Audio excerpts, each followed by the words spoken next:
Hello, my name is Hillary Schwab and I am the Edible Garden Girl. It's early November and I'm starting to plan my Thanksgiving dinner.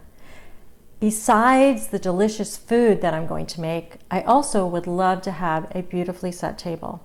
A couple of years ago I went to my sister's house and she had these absolutely beautiful homemade centerpieces that featured pumpkins. These are the items that you're going to need to create your centerpiece. First of all, you're going to need a pumpkin, and you're going to hollow out your pumpkin, as I've done here. The other thing you're going to need is some floral foam. You have to soak it in water for about 20 minutes so that it really absorbs all the water. And then you need to pick your flowers. It's best to have 2 or 3 colors in your color scheme to really pull the whole centerpiece together. I went with yellow, purple, and red. It's going to make a beautiful contrast to this cream colored pumpkin. You need to have 2 to 3 focal flowers. I chose these beautiful sunflowers that we have here as my focal flowers, but you could use hydrangeas or another large flower to be the focus point of your centerpiece. Then you need to pick some other medium-sized flowers that you're going to kind of mix in around your focal point.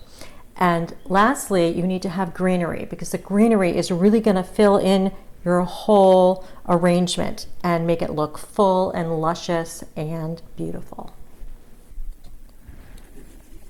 Okay, so now I've taken the piece of foam that I soaked in water and I put it inside my pumpkin.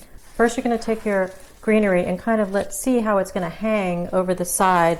You want to be able to still see your pumpkin, but have the greenery hang over the edge. So I'm going to cut this. You want to cut at an diagonal angle. So now we're going to add the big flowers to our arrangement. When we're done with our greens, you're going to take these are my sunflowers. You're going to cut it at an angle. And I'm going to insert it into my pumpkin, lifting up some of the greens in between on the opposite side of my other large flower. Now I'm going to work on the fill-ins. So you can start with whichever color you want.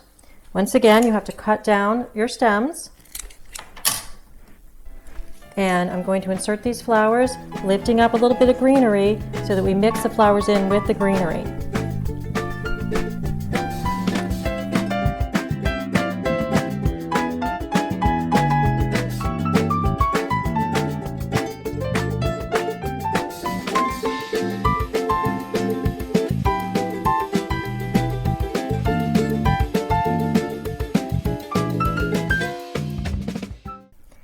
And here is our completed centerpiece. Isn't it beautiful?